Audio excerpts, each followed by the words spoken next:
started and how those ripple effects carried out decades later today.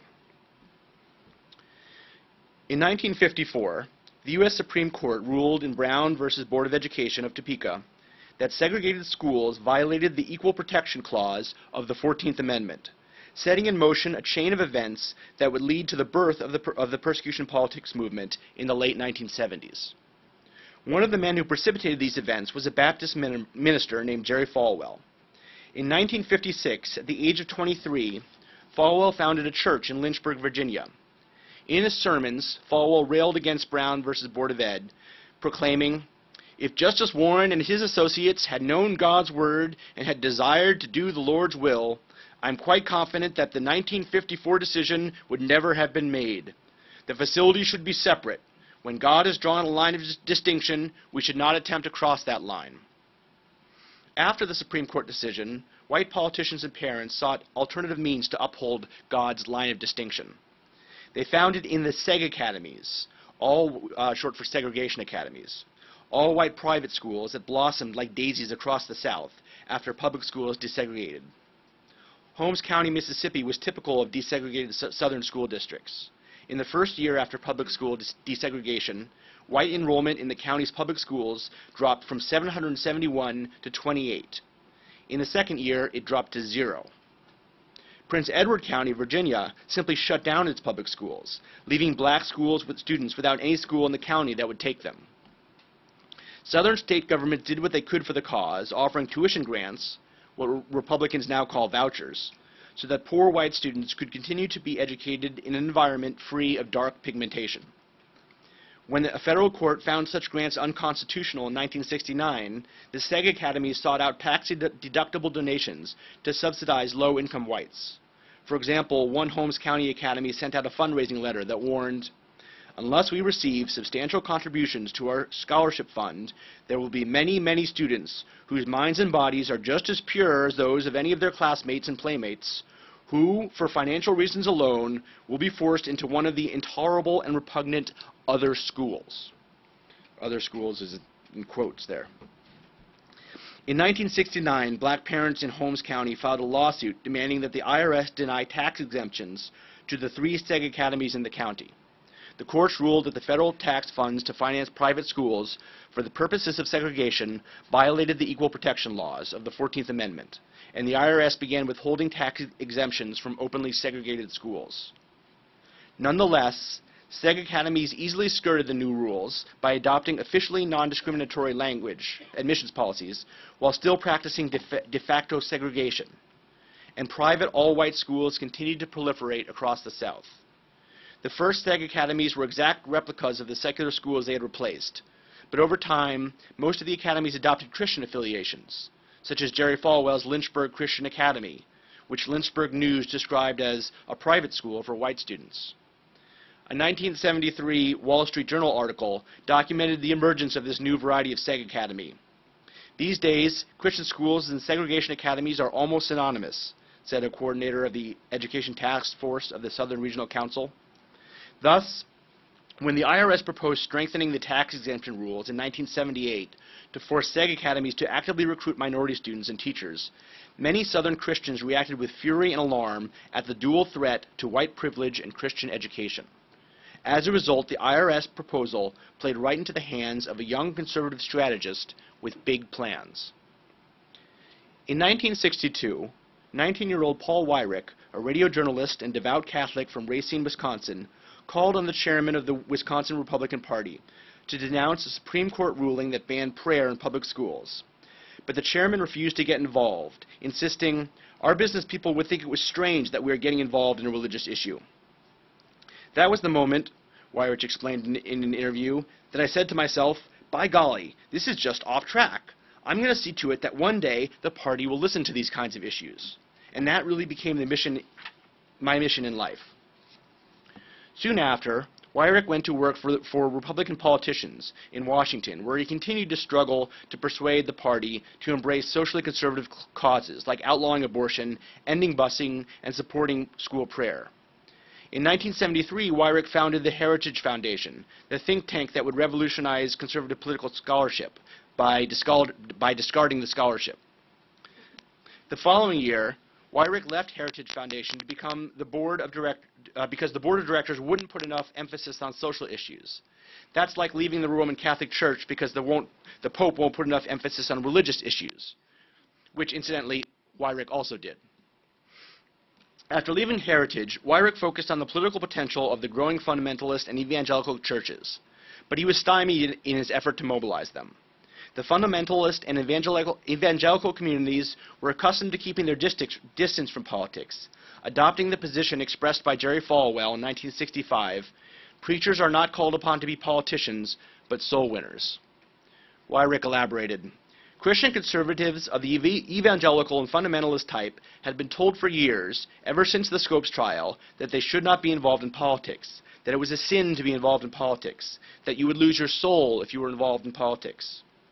Years later, Falwell and others promulgated a myth that the shock of Roe v. Wade finally broke the slumbering religious right, enraging Christians across the country and prompting Falwell to launch his influential political organization, the Moral Majority. The chief problem with this story is that it's false. Many fundamentalist organizations, including the Southern Baptist Convention, to which Falwell belonged, were originally pro-choice and viewed abortion as a Catholic issue. W.A. Criswell, former president of the Southern Baptist Convention, declared after Roe v. Wade, "I have always felt that it was only after a child was born and had a life separate from its mother that it became an individual person. And it has always therefore seemed to me that what is best for the mother and for the future should be allowed." And W. Barry Garrett of the Baptist Press wrote, "Religious liberty, human equality, and justice are advanced by the Supreme Court abortion decision." Moreover, Falwell did not found the Moral Majority because of his outrage against the Supreme Court. The Moral Majority was Paul Weirich's brainchild. Weirich was certainly concerned about abortion, but his primary objective in founding the organization was to unite fundamentalist evangelicals, Catholics, and even Jews in a variety of social and political causes. Weirich believed that the new organization needed a popular Protestant figurehead. He first tried to recruit Pat Robertson, who turned him down. Falwell, his second choice, accepted, but it took some persuading. In addition, Ed Dobson, a former Falwell associate, explicitly dismissed the significance of abortion in the early planning of the Moral Majority, recalling, "The religious right did not start because of a concern about abortion. I sat in the non-smoke-filled back room with the Moral Majority, and I frankly do not remember abortion even being mentioned as a reason why we ought to do something." According to Weirich, even fundamentalists and evangelicals who opposed legalized abortion did not originally see the need for a political response to Roe v. Wade and other Supreme Court decisions. Their attitude was, if there are abortions and if there's no prayer in public school and there are all these problems, we're living in our own little communities and there's not going to be any abortions among our kids, and we have open Christian schools and prayer, and prayer will be recited there, and we simply don't need to be involved. The issue that did finally propel the religious right into action was not abortion, but the 1978 IRS proposal to crack down on segregated schools. Weirich explained, "What galvanized the Christian community was not abortion, school prayer, or the ERA. I am living witness to this because I was trying to get those people interested in those issues, and I utterly failed. What changed their mind was Jimmy Carter's intervention against the Christian schools, trying to deny them tax-exempt status on the basis of so-called de facto segregation." Richard Viguerie, who along with Weirich has been credited with founding what was once called the New Right, claimed that the IRS desegregation proposal kicked the sleeping dog. It galvanized the religious right. It was the spark that ignited the religious right's involvement in real politics. Thus, in a crucible of racism, piety, baked red hot by the fear of corrupted youth, a movement was born. The role of the IRS desegregation proposal in the birth of religious right has been well documented. Less discussed has been the fiction, the fuel, that fired the imaginations of those who answered the call. For while the IRS proposal clearly threatened segregated education, its impact on religious education was incidental. Any school, religious or secular, that failed to meet the modest requirements could easily adjust by recruiting minorities.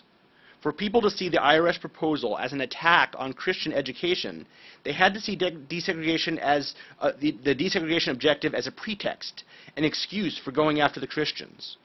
Weirich's wording, Carter's intervention against the Christian schools on the basis of so-called de facto segregation, suggests exactly this point of view. These days, we have come to expect the right wing to represent any democratic initiative as a pretext for Christian persecution. But it was not always so. Before the 1980s, religious and right were not fused together. Fundamentalists and evangelicals hailed the election of Jimmy Carter, a former Sunday school teacher, a friend of Reverend Billy Graham, and the first evangelical president of the United States. He was not a president one would suspect of seeking to corrupt Christian youth. But with the IRS proposal, Carter seemed to mutate almost instantaneously in the minds of many evangelicals, from good Christian leader to anti-Christian autocrat. What made the transformation seem plausible to them was the appearance of a new villain on the American political landscape in the 1970s, an ideological network that had cunningly invaded Carter's government in its fiendish bid to indoctrinate Christian youth with atheistic, immoral, and unpatriotic ideas. It was called secular humanism. Humanism is a vague term, in use since the Renaissance, denoting the study of human history and culture, hence the term humanities. In the 20th century, religious reformers used the term to describe an emphasis on human as opposed to divine affairs. In this vein, a number of American intellectuals signed a document called the Humanist Manifesto in 1933 that laid out the tenets of religious humanism. The loose movement would later produce a rather insignificant organization of several thousand members, about the size of a single modern megachurch, called the American Humanist Association. Secularism is also a vague term, coined in 1851 by English atheist and convicted blasphemer George Jacob Holyoake, to denote a rejection of theological answers to questions of science and ethics. Secular humanism is a concept so nebulous that its definition defied even William Safire, who stumbled through a column that compared the exercise to trying to nail Jell-O to a tree. The term's gelatinous nature stems from its origins, or rather, its lack of origins in any genuine political movement. For secular humanism is a make-believe doctrine, invented by Christian theologians to blame an imagined enemy for the diminishing influence of religion in modern society. It was later repurposed by the American right as a code word for the precepts and practices of almost anyone this side of communism who disagrees with them, including liberals, feminists, atheists, civil libertarians, and internationalists. The first historical record of secular humanism appeared in 1933, courtesy of Anglo-Catholic Reverend William George Peck, who in a series of lectures predicted the imminent collapse of the false gospel of secular humanism.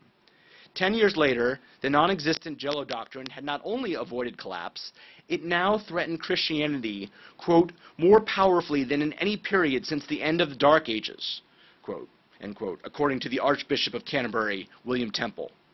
And in 1949, a San Francisco conference of Episcopal bishops warned their colleagues, "We have been contaminated by the secular humanism of our time," as if it were toxic slime from the Andromeda Galaxy. In 1965, at the end of the revolutionary Second Vatican Council, Pope Paul VI sounded like a beaten pontiff, bowing to the new alien overlords, saying, "Secular humanism, revealing itself in its horrible anti-clerical reality, has in a certain sense defied this council. But we call upon those who term themselves modern humanists and who have renounced the transcendent value of the highest realities to give the council credit at least for one quality and to recognize our own new type of humanism. We too, in fact, we more than any others, honor mankind." But while secular humanism may have threatened England and subjugated Rome, it was no match for Max Rafferty, Superintendent of Public Instruction of California and defender of youth from the onslaught of secular humanist brainwashers. Early in his career, Rafferty became a conservative darling by blaming problems in the public school system on a dull reading curriculum that included stories about the stupid adventures of Muck Muck the Eskimo Boy, or Little Pedro from Argentina. Then in 1969, Rafferty's emergency response team produced the